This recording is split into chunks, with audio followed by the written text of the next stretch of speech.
such a curious healing modality. It's about Yes. rowing, yes? Yeah, I have a space in Scottsdale, Arizona called HealHop Rowing, where we use low impact exercise combined with breathing and music to create a relaxing workout experience for people of all Amazing. ages and athletic abilities. And this something that you've more or less formulated yourself? Yeah, back in 2014, I came down with some health issues and realized that I needed to make a lifestyle change. And so I've always been into alternative medicine, alternative, healing modalities, and healing journey, an indoor rowing machine, and just started rowing real slow, and over time, slow rows turned into a little bit fast. Started gaining mobility back, gaining more strength, and then really within a matter of months, felt like I had reversed the condition and realized that I was on my path towards a lifetime of better health. Would you like to share what condition it was? I mean, if you're not comfortable about it, that's fine. But It was an autoimmune disease. oh All wow, right. okay. Yeah. Which then I came to realize is really common amongst people that have then started their healing journey afterwards, because a lot of those conditions can really be treated through alternative methods. And it's not, and it's just funny. It seems like it actually is a blessing for a lot of people because it wakes them up Yeah. to realize how unhealthy they really are and how bad their lifestyle really is. It forces you to change. And so, that was really a blessing for me in the long run. Kind of like the universe is giving you a big prod and a shock. It's like, Come on. come on, Move well, on. right, come on, you can deal with this on your own. Do it, wake up. So Yeah, and that it forces you to wake up and then discover all new things about how life really should be lived, and what you're doing wrong. And it's it was a turning point in my life for sure. so how did I want to hear how a journey with a rowing machine developed into a healing modality. This sounds amazing. Yeah, so I don't know if you've ever been on an indoor rower before. Well, I think I was in the gym about like few times, but it's like I wasn't very familiar with it. It was like, okay, this is a machine that looks like rowing, and I did it, but I'm so Right. curious. Yeah, so rowing, it's a very repetitive movement, right? So I call it's a movement mantra. So the same Beautiful. how in yoga, with the mantras doing the same thing over and over, that repetition helps relax the body and mind. So when you're rowing, that just smooth, continuous, fluid motion back and forth. Really, even though you're working every muscle in the body, it can have like a relaxing effect. And then you bring in the breath, and so you're exhaling on the drives, inhaling on the recovers, and so then that's another aspect that makes it more rhythmic. And so I was able to do very long distance rows at shorter or long distance rows at less intensity. And so then when you're working out, you're doing the same thing I usually do I would do 10,000 meters. It's about 50 minutes. And so if you're 50 minutes of basically meditation in the dark, every day, you're going to speed up that healing process. So that's about the same length we do our breathing sessions for. So that's yes. And how long are your breathing sessions usually? About 50 minutes to 1 hour. Yeah, 50 minutes of active, but by the time we get to 50 minutes, then we start to gently bring people back down again. Oh, okay, perfect. So yeah, so like that's how long it would take to do 10,000 meters. So that I just got in that habit, and it was just a daily routine of completely, settling down and settling in and getting that daily meditation that really, where I was able to kind of, get things in order internally. And after that, I kind of started to realize that I was onto something here because I was seeing the benefits. And so it's like, if So what were you feeling shifting in yourself? What were the benefits as they were coming on? So first, I mean, it's coming to your realizations in yourself of everything that you've been doing wrong. Yeah. And, and then just rowing through it. You know, a lot of people are afraid to face those facts, but when you're able to row through and move through it, it's not as bad because you're not stuck in your head. You're more in your body, and you're like, okay, you know, and can overcome it much more easily than if you're just maybe if you're just sitting in stillness, you know. Yeah, So, I see this how it works because you know there were times in a trauma because we are doing a biodynamic breath and trauma release.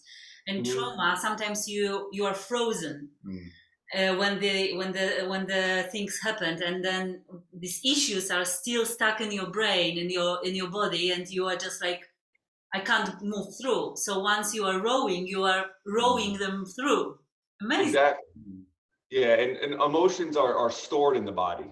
And Yeah. so when you're rowing too, it's just like it's, you know, it's loosening up the muscles and like everywhere where we are holding that tension.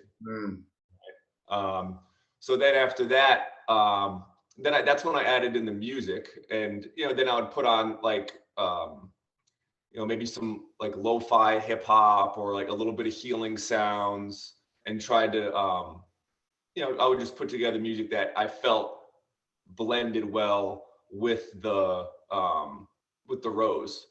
And that's where I came up with the term HealHop, is because you have the healing sounds that have been a form of natural medicine forever. Yes. You know, and then the hip hop, which is a little bit of you know, upbeat to try to like energize the body. So you have the jazzy hip hop to energize the body, and then you have the healing sounds to calm down the mind. And so that was kind of when I was like, okay, well, now I thought I had something. Now I definitely think I do. And it just, you know, music is a big part of it. I always say that, you know, we don't just listen to music with our ears. We actually absorb it into our physical body and into the cells. And it's with that music and those vibrations, they carry information. You know, and that's what can you know, really tune our body to a more healthier state. Yeah, absolutely. It's like we are 70% of water, and water is a conductor of vibrations. So I can't see any difference that the music that is aligned with what we are doing and how we and it's a good vibration. It's like a positive one that it will help us to restore the balance. Yeah, I think the great thing about music is so relaxing, and with rhythm as well. It keeps us going through something that's strenuous. Yeah. We love working with music. Actually, while I was just waiting for you, I was playing my handpan. Yeah, so we've got handpans, gongs, and all sorts of toys. We love working on the sound side. So we absolutely agree with you that you like going with the movement and sound, and it's a healing tool. Yeah, and also things that I'm liking is like it's so that there's many similarities to what we do. It's like with our breath work. We are using sound. We breathe with music as well for the same thing. It's giving rhythm. It's giving you something to follow. It relaxes you. And the big thing is about us finding music that we really like. When I'm searching music, it's like, yes, that song's going to fit. That one's going to fit. That's similar, but that's not for here. And it looks like you came into this realization by yourself as well, that to find the right music for the right part of the exercise. Exactly, and that makes it you know, it's fun because then it's like I was always kind of. Oops, we lost your voice. Sound, yeah. We lost your sound. We can't hear you. Hopefully it's going to come back. Yes. Try talking again, Brian. Can you hear me? Yes. Yeah. All right. You're back. So yeah, and then like, have you ever seen cymatics, Yes. where it's, Yeah. you know, it's showing the vibration that music can produce? Um, you know, so I don't know. I just got really interested in sound, and then that was it. So it was, you know, rowing, breathing, and music. Um, and then I guess since I've been in the studio, I've added a few more things in. Like, I don't know if you've ever done foam rolling. No. Mm, Okay, so foam rolling, it's just a way of kind of like self massage, where you roll over a rower, and it rolls your muscles out almost like you know, like bread. yeah, and we're helping to stretch the fascia out as well. Yeah. That's it, exactly. So I've added in some rolling. I have a ski machine, which is made by the same company that makes the rower, where instead of rowing back and forth, you're kind of going up and down. Oh, so So you can as well change the movements during the. exactly, yeah, that's right. So and then I have a bike. So even though that the same principles with the rower can go on those machines also. So I have 3 rowers, 1 skier, and 1 bike. And the idea is, again, just smooth, fluid, continuous motion. Um, on the monitor, there's a energy output display. Energy output is like how much energy you're spending, and we want it to be like nice, flat, and consistent. You know, we don't want it going up and down, and you're not spending your energy. You're Efficient. not. Yeah, exactly. So that's one of the things we focus on. And then I tell people also, the same way that we want to have our energy output consistent with the body, we also want our mind that way. You know, when people are up 1 minute and then down the next, and they're all over the place, and they're wasting, which so many people are, just wasting energy on negative emotions, that's going to cause them to leak energy also. So it's the body and mind. We want it consistent. Yeah. Amazing. Yeah, Yeah, it looks like. So, when was the moment when you thought, all right, I would like to share it with people? Because you were working on yourself, you were Yeah. finding, the modality that works for you, and then it was the moment when you said, yep, that's it. I want to share it with people. Well, just for fun, I searched on Craigslist to rent out yoga studio space, just to try to see if I can get anyone to come, you know, just see what they think, you know, just get some feedback. And I found a yoga space that I'm actually in now full time. And because she had sold the business, but I would come in here on like Saturday afternoons, you know, pay her $100, and then bring my rowers in and have you know, friends, family, kind of just experiment with it. And then from there, I was getting some good feedback. Still realized there was a lot of work to do. And then 2 years ago, she sold the business, so I took over full time. But that's how it started. It's just part time out of an old yoga studio in Scottsdale.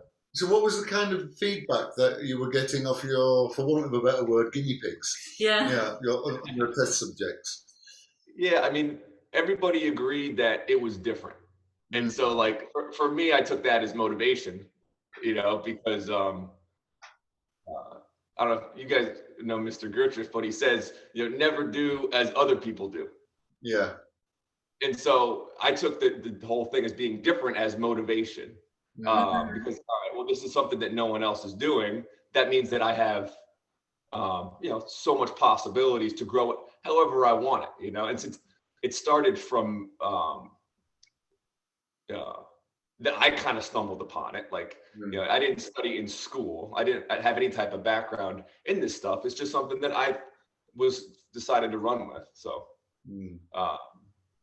the feedback, whether it was, I mean, it was all positive, but I don't know. It was just wanting to get as much of that as possible.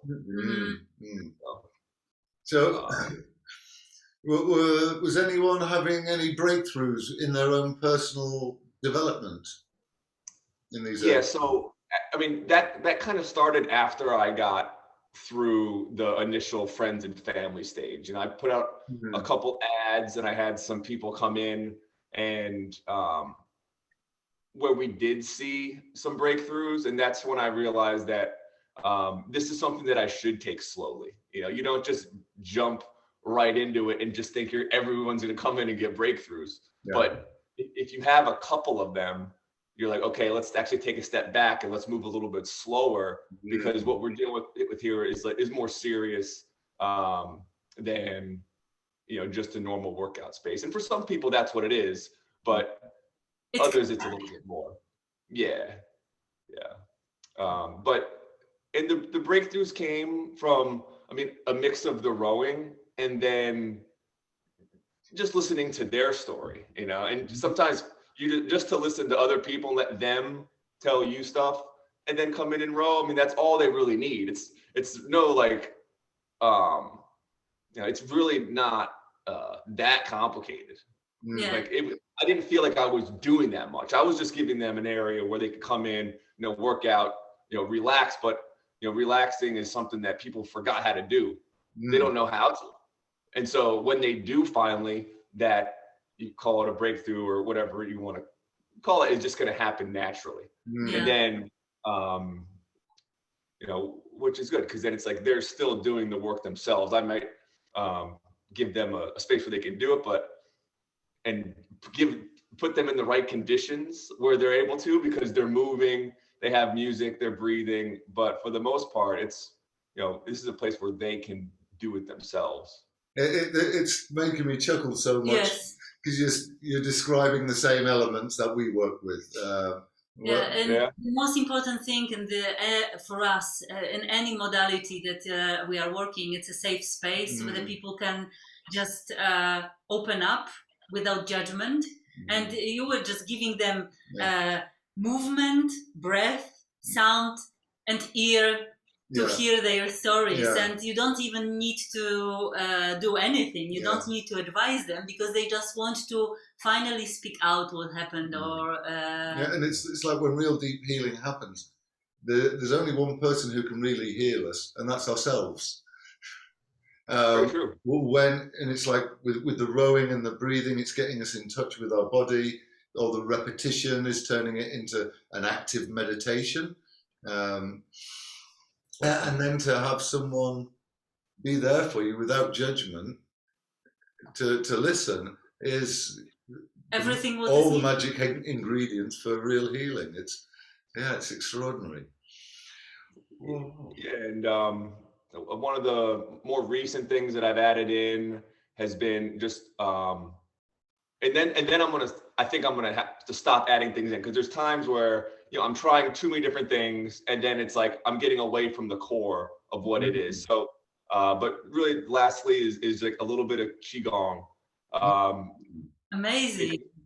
And is because that's another way where, I mean, people need to start to feel sensations of the body. And, you know, again, I'm no qigong master, and I tell them that right away, but there's just a few different movements that you can do that anybody can learn to try to still get the ideas of what the point of qigong is, and, you know, why you do it, and how it's just another form of moving meditation. Row, smooth, fluid, continuous motion. Qigong, you know, same thing, smooth, fluid, continuous motion.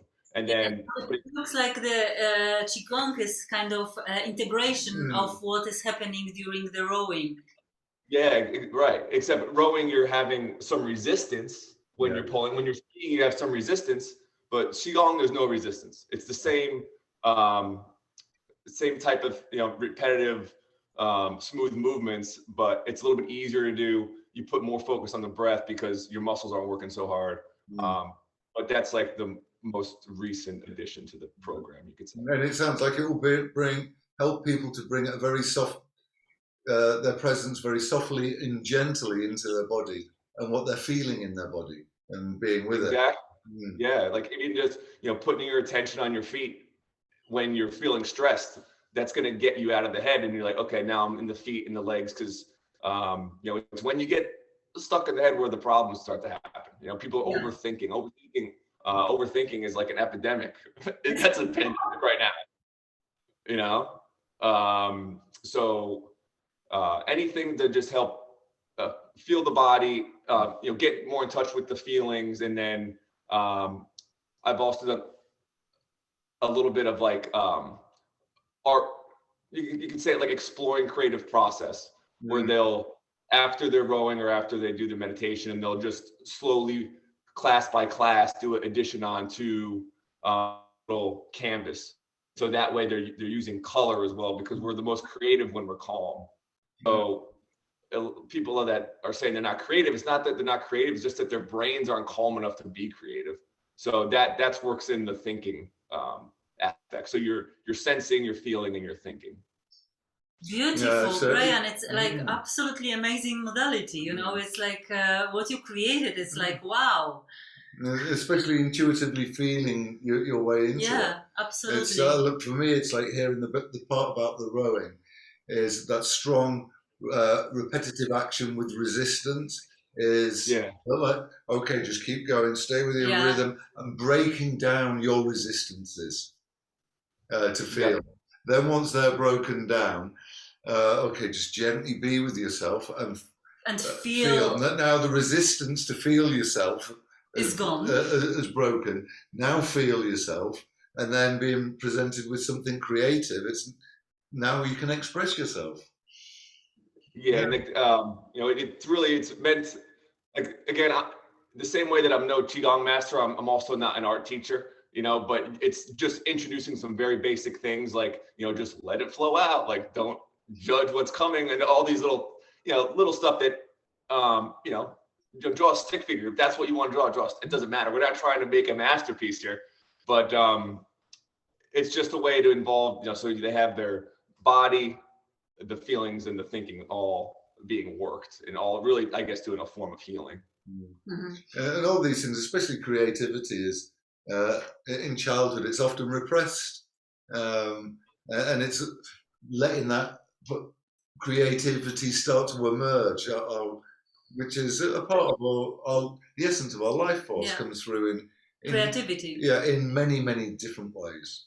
And it's like cultivated over a long period of time, and you know, myself included, like a lot of us are really impatient with things, and if we can't sit down and do a nice picture on the first try, oh, I'm not good at that, or I can't do that, not realizing that it takes years to really work on yourself and, you know, get things to where you want them, you know, like and it's all about the journey, actually, not only to just get there. It's like learning and really being in a process.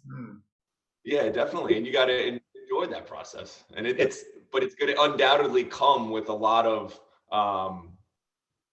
like hurdles and things that you have to get over and get through, but that's what makes it like rewarding in the long run. It's playing with our childlike curiosity, allowing it to come forth, and and just being curious. What if? What if? It's like with all the musical instruments I have, they're all intuitive. I tried playing a guitar years ago, but I was always trying to play someone else's song, so it didn't work for me. But then later in life, when I'd totally given up the idea of playing any musical instruments, ended up buying a tongue drum, very similar to the handpan, and it's intuitive. And it's like, well, I don't have to follow anyone's rules. I can just do what feels nice to me. And then I've fallen in love with sound and music, and trusting my intuition as well. It's been a wonderful journey. That's great. Yeah, I mean, there's nothing better than to follow other people's rules. You know, they take it. I think a part of, you know, I've always been a little bit like rebellious, I guess you could say. I've kind of a rebellious nature, and I've never, like, you know, I just think that it's so important to just, you know, find and then go your own way. You can use other people's suggestions and things from the outside world to kind of guide you, but at the end, it's like you have to follow your own conscience. Exactly. You know, and if that's you know, because I think even though it takes time, and again, we're talking about, you know, be patient and stuff, like that's the ultimate way to go, I think. Yeah, and embracing the fact that we're all absolutely unique individuals. This is one of the wonderful things. I've just been married with Aisha for just over a year. We've known each other for a couple of years.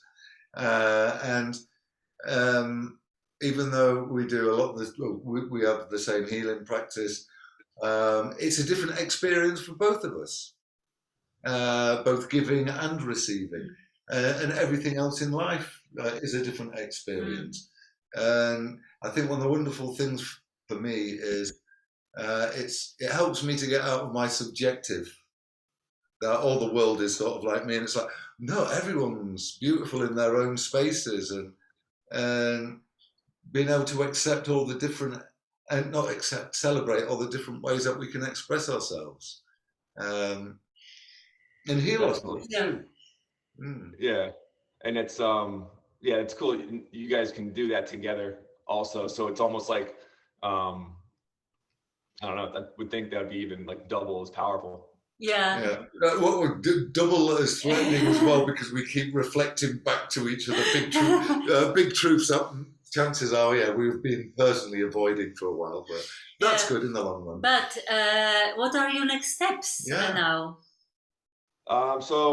The next step is to sell the business that I've had and has, supported this business for the past 4 years. So I'm working on evaluations and getting that in the market, hopefully within the next couple of weeks. And then, free up all that psychological space and put it into this. Because even though I've had the time, it's been freed up. I think just having that feeling of, that kind of like just that burden of another business that's running out there, like off my back, will help free up me psychologically to really focus more, because how many times a day is my attention still taken away by a phone call, and that could have been the moment where I was about to, make some progress. So selling the business is number one. And then, just start focusing on, marketing, talking to more people such as yourselves, reaching out to past. Redirect the energy towards this business and not to be distracted by some other stuff. So amazing. Exactly. How many people do you have in a class? Classes are usually one person. Okay. They're private, or I do have room for 3 or 4 people, like in case they want to bring a friend or if you have a guest that you want to bring in. But for the most part, they're all just one-on-one sessions. Nice. So it's a kind of like really beautiful space for healing, because you are dedicated to the person. Yeah, exactly. And as we said before, like, everyone's kind of at their own point of the journey. So, to get the most out of your time here, it's best to, like, just, I think, be in the private sessions. And also knowing that there's no other eyes on you, so it helps to drop our self-consciousness. And if we're with a person who we know we can trust and we can fully relax, then the healing starts. Can happen. Yeah, I think so. Wow. Yeah. Amazing. We wish you all the best for this journey, because it looks like you completed the whole hero circle. You had a nudge from the universe, very painful, I would say, and then you started to work on healing yourself, found the modality, found what is working, inviting friends and family, and now you are in the moment when you are just like, all right, this is my calling, my heart, and I want to share it with the world. Yeah, pretty much. Nice breakdown. I'm just so in awe of how you've found your own modality. And I love curiosity and creativity, which it sounds as just flowed up from you, and it's like, wow. So we will, I don't know if you would like to add anything in the end. I guess if anybody is interested, they can check out the website, HealHopRowing.com. I just got an app for anyone that's local. They can go in the App Store And that's going to be how I do everything with scheduling and like communication to clients and or yeah, you can just give me a call and we can chat over the phone. Usually like a little phone consultation is best before your first class, so we can just kind of see where you're at. But give me a call. Great. All the information on the website. We're going to put links to your website and how to connect with you down in the description for the video. So people can get in touch with you and chat and arrange the consultation and arrange the meetup with you. I wish I was in Arizona. If anyone watches this and they're curious, Brian's only a click away. Yeah. Cool. All right. Thank you so much, Brian. No problem. Thanks for chatting. Yeah. Well, we'll have to touch back again in a while to see how it's all going. I'll follow up the beginning of 2023. Yes. Yeah, that would be awesome. Yeah, I'm right. really curious to see how it goes, but it sounds like everything's moving in the right way. Yeah. All the best for you. All right. Okay. Thanks a lot.